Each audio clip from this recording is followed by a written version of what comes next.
hukumnya mengadakan atau mengikuti arisan? Arisan. Berikut ini kita goncang. Arisan. Bulan depan. Arisan itu silaturahim. Man ahabba yusatulahu fi rizqihi, siapa yang mau lapang rezekinya, wa yusa'alahu fi asarihi, mau mudah rezekinya, mau panjang umurnya, falyasil rahimahu, hendaklah silaturahim. Tapi kalau hanya sekedar silaturahim, maka dibuatlah arisan. Arisan masyarakat Jawa Timur, arisan masyarakat Minangkabau, arisan alumni SMA 1. Nah, kumpul. Selama di dalamnya baik, gak apa-apa. Arisan itu fadah silaturahim. Jangan arisan untuk pamer harta. Jam berapa ya? Kita jangan. Kita mau menunjukkan gelang besar. Kan gak semua kita rezekinya sama. Mungkin di situ ada yang kaya, tapi ada juga yang susah. Setiap kali dia melihat gelang besar, aduh, gatal ya. Enggak rantai besar. Sampai di sana cuma menceritakan aib orang. Kalau di sana isinya zikir, bagus. Berikut ini kita arisan di rumah Bapak Ano, nanti kita baca Yasin. Bagus, di rumah itu dibacakan Yasin supaya hantu jin kabur semuanya. Bagus. Rumah yang tidak dibacakan Al-Quran, ini ada Al-Quran diletakkan di dalam lemari kaca di ruang tamu. Setiap tamu yang melihat seperti bawa kucing. Wah, pinter banget, cantik ya. Pernah dibuka kan? Maka arisan baca Quran.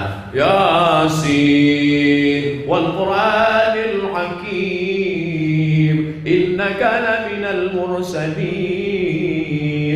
Baca. Ini sekarang banyak juga orang arisan baca Yasin yang dibaca ujung-ujungnya. Jaon, Fayagun.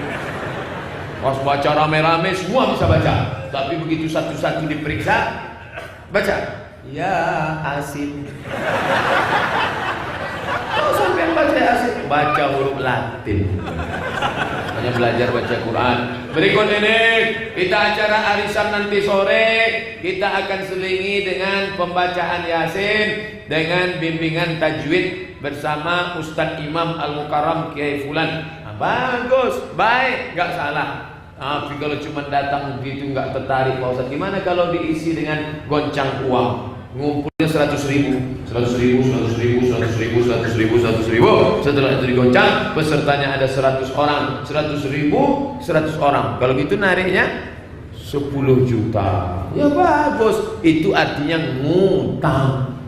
Bagi yang sudah narik pertama, jangan nggak datang lagi. Begitu dapat 100.000, alhamdulillah. Inilah yang pertama. Apa hukum main arisan uang dengan melebihkan satu nomor untuk ketua yang memegangnya? Kita berkumpul 10 orang, sejuta, 10 orang kita berkumpul, lalu kemudian kita goncang ini.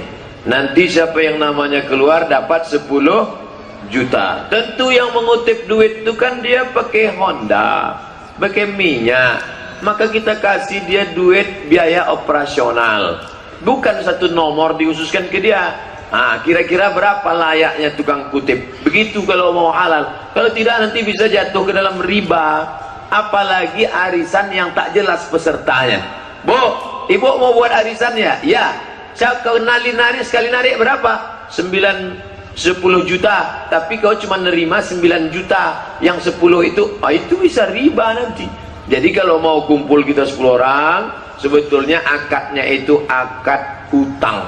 Orang yang ikut arisan sebenarnya akadnya akad hutang 10 bulan kali 1 juta sebulan, 10 juta. Tapi dengan cara biaya operasional minyak dari panitia pengumpul nih. Kalau tidak nanti diambil itu bisa menjadi riba. Na'udzubillah. Penjelasan mengenai riba dan perbedaan konvensional dengan syariah. Duit, pinjam duit, bayar duit berlebih, riba. Pinjam 100.000, bayar 120.000, riba. Pinjam 10 juta, bayar 1.200.000, riba. Bank syariah itu Pak Ustaz. Coba bank konvensional. Bank konvensional minjamkan duit. Pak, bank konvensional, ya, pinjam aku duit, aku mau beli mobil, berapa harga mobil? 100 juta. Dipinjamkannya 100 juta, bayar 120, riba. Kalau bank syariah tak begitu. Assalamualaikum bank syariah. Waalaikumsalam. Pinjam duit bank syariah. Maaf, kami tak melayani peminjaman duit. Untuk apa Pak? Untuk beli mobil. Di mana mobilnya? Di showroom sana. Bank syariah membeli mobil itu cash. Setelah mobil jadi milik bank syariah menjualnya secara cicil. Maka akadnya uang dengan barang, tidak riba. Uang dengan uang, riba. Itu beda. Tak nangkap saya Pak Ustaz. Orang kalau pulang cairan memang payah nangkap. Dehidrasi namanya. Apa hukumnya arisan? Jauhi aja kalau bisa. Arisan lebih baik dijauhi, karena memang arisan itu sebenarnya hutang yang diatur supaya kesannya bukan utang bukan itu, utang kan itu. Orang itu kalau berutang dalam agama, kalau darurat baru boleh, kalau tidak darurat nggak boleh, ya. Karena orang kalau mati punya utang, masalah, ruhnya akan tergantung antara langit dan bumi. Dalam sebuah hadis dikatakan, dan arisan itu utang. Orang yang kena pertama misalnya, dapat pertama, maka dia jadi masalah utang. 14 orang yang dia punya utang 13 orang yang dia harus bayar setiap bulan. Apalagi kadang-kadang sering kali terjadi arisan ini digunakan memang untuk tanda kutip ya, berfoya-foya. Misal dapat pertama, dapat 15 juta. Bapak ibu-ibu, dibeli apa 15 juta? Mau syukur-syukur kalau dipakai bayar utang juga atau punya masalah. Enggak, beli tas, beli apa, nggak ada manfaat. Terus itu utang, bangga baru beli benda. Padahal sebenarnya tidak diperlukan, tasnya masih banyak. Lalu untuk apa? Lebih baik jangan. Saya tidak katakan haram ya, lebih baik jangan.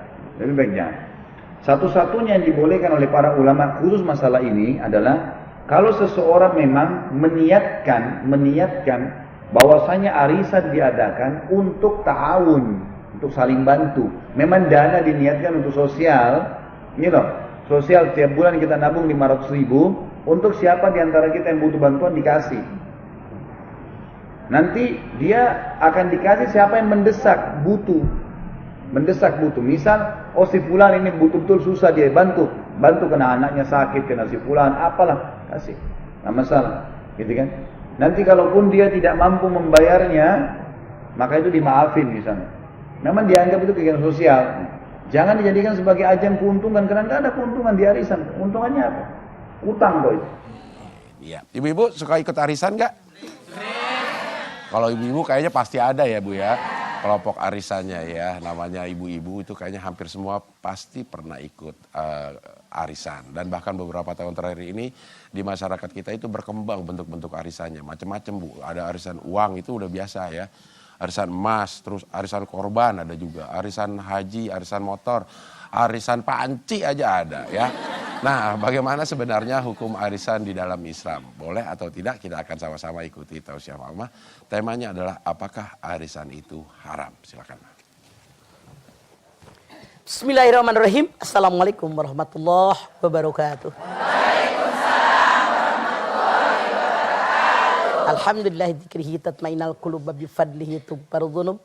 Asyhadu an la ilaha illallah al-khaliqul ma'bud wa asyhadu anna Muhammadar Rasulullah shariful maud.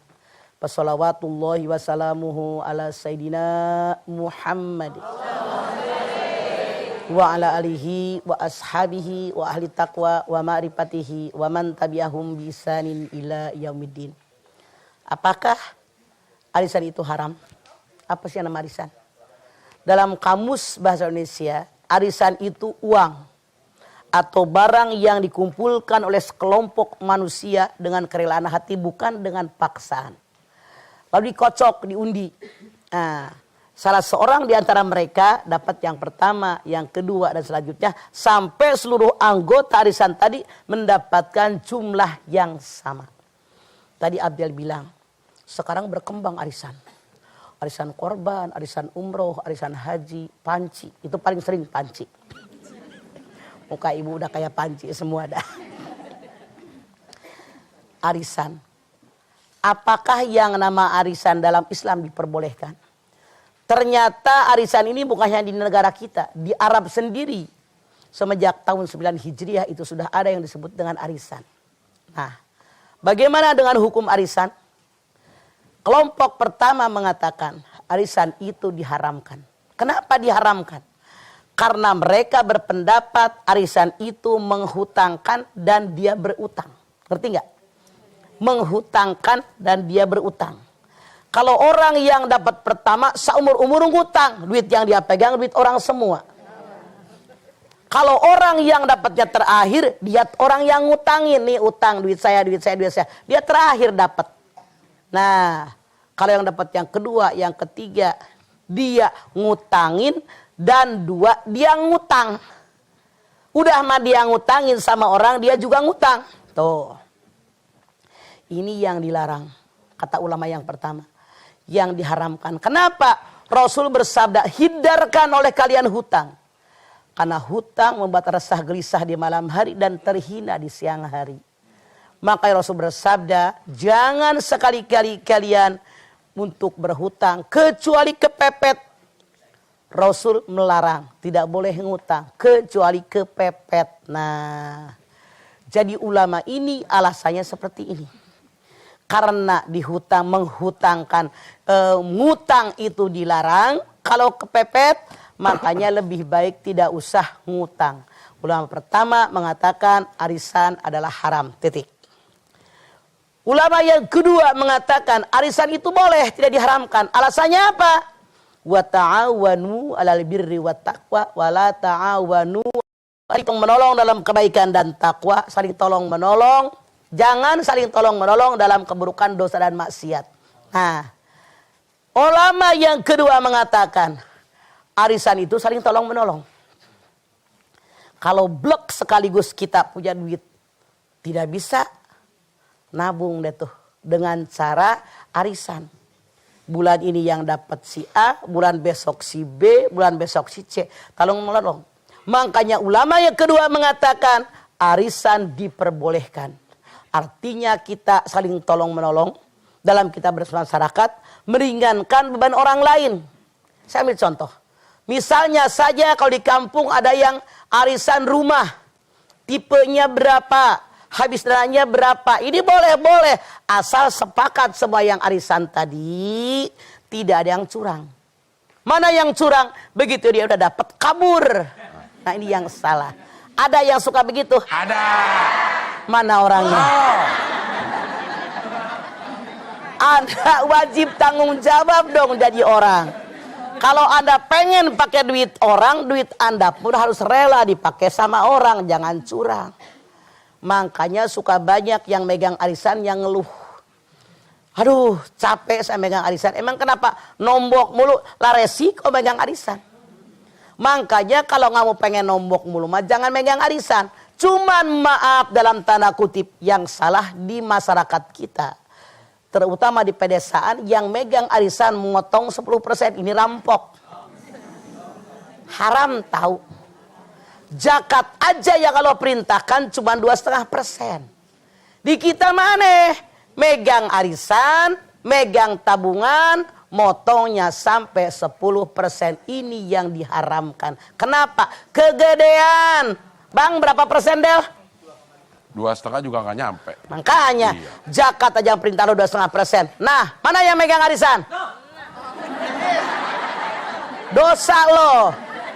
Jangan kegedean. Taruh deh samain sama zakat ya. Gitu tuh, itu ukurannya.